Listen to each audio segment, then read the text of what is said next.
morning guys, welcome to my channel Man and Motors.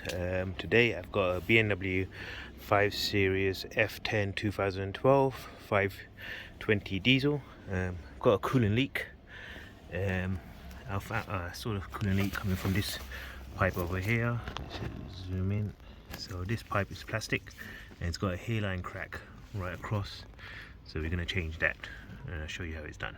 First of all, there's a cover going across which the air filter sits. I've taken all that off previously to get access to the manifold, because we need to remove this out the way because it holds 3 screws and there's one above this behind the manifold, so we're going to get to that. So first we're going to take this cover off. You see the 2 clips either side, and that just comes off. Then we just work our way around the manifold. So the cover is off. See the top cover there. So now we're just going to take all these connectors out, or links to the manifold. Just work our way around, and yeah, that's what we do. So for the manifold, we'll take this wiring off by the alternator just to get access to the bolt down there, and the oil filter might be able to stay, that's fine for a cover. We'll take these connectors all off and get access to the manifold. So I've removed half of the bolts over the manifold. She's away from the engine now, so I'm just gonna hold it up like this. I'm just gonna move this cable out the way like here, so I get more access to it. And you can, if you can see, there you go. The 3 silver screws there, that's what I need to take out. So I don't need to take out the whole manifold. I just need to get wedge it in this position, get to those 3 screws, and then that's it really. And get that pipe out, and it will come out from here. Change it over, put the new one in. So I'm just gonna hold it up like that. Just put a screwdriver there so this doesn't fall. Get access to that and get that pipe out. So you don't have to really take everything out. If you want to, you can. You know, just take the turbo intercooler pipe off there, and there's a couple of connections over here to get access to it. But as long as you can get access that much, that's all you need, and that's how you do it. So I'll show you once I take the pipe off.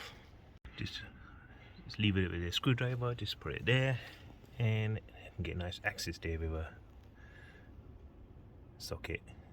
And if it's it's a female Torx. I'll show you what size that is. So you need an E8 socket, which is like a star, to get access to those 3 screws. 2 of them you'll be able to access it with this. I think the other one you need a wobbly, which is the further one out, because the oil filter housing comes in the way. Just got this wobbly so you get a bit of movement. I've loosened that one next to the housing, so they're not that tight, so it shouldn't be extremely tight to come off. The pipe is free now. See, I'm taking it off. A little bit, the water will come out, so I'll just let it drain out because this car is leaking a lot, so it's not much in the tank, so not a lot come out. So now we're going to take this pipe through. Just twist it through. Here we go. Now we just take this clip off and just get a screwdriver and wedge it up, and it will just pop through. And then I'll show you what the problem was. So here's the pipe. Just gonna focus out. And you see that hairline crack? There you go. That's the problem.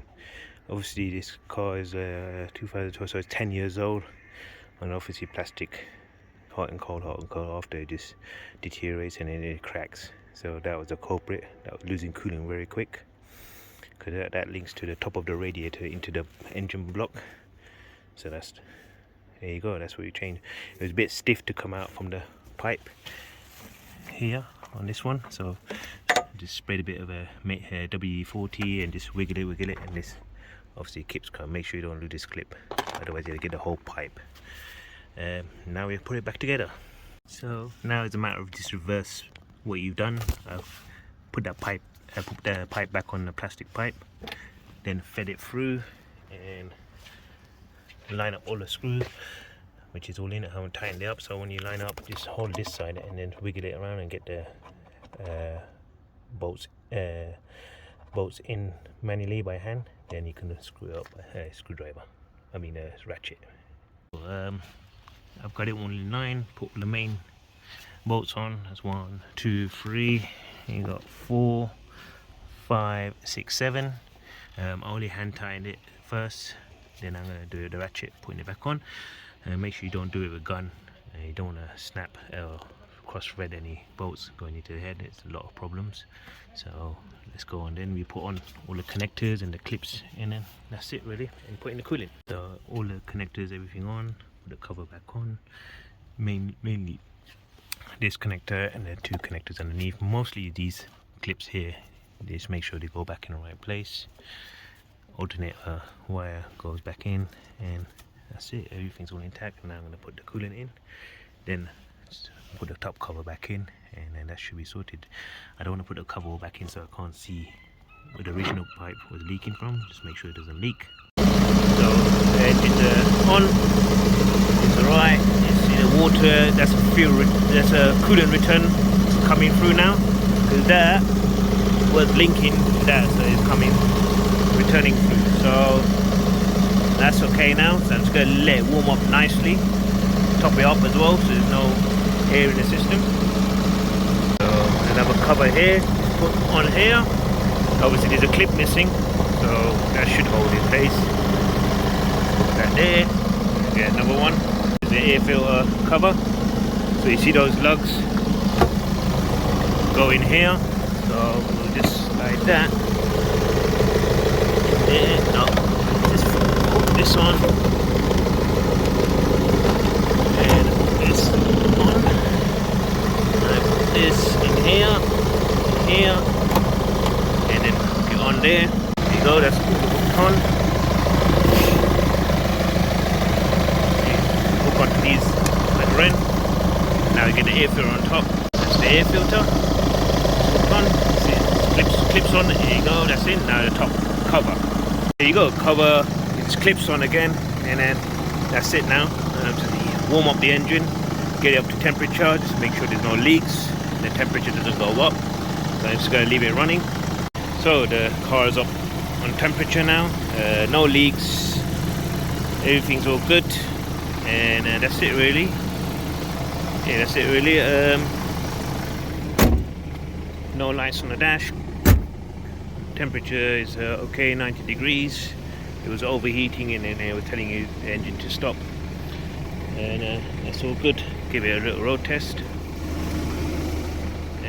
Thank you for watching this video. I hope this helps. Easy way, you don't need to take the whole thing off. If you want to, you can, but obviously I didn't. I've got experience. That's it really. I do thank you for watching this video. Please subscribe to my channels and share and like. And this cat channel is growing. It's going to be 1 year next month for this channel released, and there will be more to come. Thank you very much. Take care. Bye.